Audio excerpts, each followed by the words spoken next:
રાજકોટ ગ્રામ્ય જિલ્લાના ગોંડલ તાલુકા police station વિસ્તારના મૌવિયા ગામે થયેલી ચોરીનો ભેદ ઉકેલાયો છે।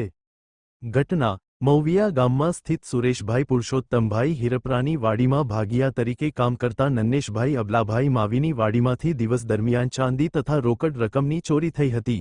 પોલીસ કાર્યવાહી આ અંગે 14 ઓગસ્ટે ગોંડલ તાલુકા પોલીસ સ્ટેશનમાં ગુનો દાખલ કરવામાં આવ્યો હતો। રેન્જ ડીઆઈજી શ્રી નિલિપ્ત રાય સાહેબની સૂચના મુજબ એલસીબી અને સ્થાનિક પોલીસ દ્વારા તપાસ હાથ ધરવામાં આવી હતી।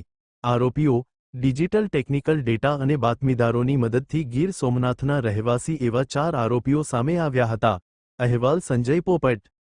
રાજકોટ ગ્રામ્ય જિલ્લાના ગોંડલ તાલુકા પોલીસ સ્ટેશનમાં મૌવિયા ગામમાં સુરેશભાઈ પુરુષોત્તમભાઈ હિરપરાની વાડીમાં ભાગિયા તરીકે કામ કરતા નન્નેશભાઈ અબલાભાઈ માવી जो मूल अलीराजपुरना રહેવાસી છે એની વાડીમાંથી ચાંદીના અને રોકડ રૂપિયાની ચોરી થઈ હતી દિવસ દરમિયાન। એના ઉપર ગોંડલ તાલુકા પોલીસ સ્ટેશનમાં 14 ઓગસ્ટના દિવસમાં ગુનો દાખલ કરવામાં આવ્યો અને આ ગુનાના ડિટેક્ટ કરવા માટે રેન્જ ડીઆઈજી શ્રી નિલિપ્ત રાય સાહેબની સૂચના મુજબ એલસીબી અને લોકલ પોલીસ સ્ટેશન કામ કરતી હતી।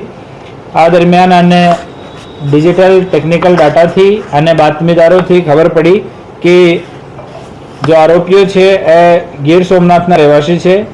लखन विजयभाई राठौड़, चेतन विजयभाई राठौड़ अने विजयनी वाइफ निशा अने एक रूपसिंह रसिकभाई राठौड़। आमांथी 3 आरोपीओ अटक करवामां आव्या छे।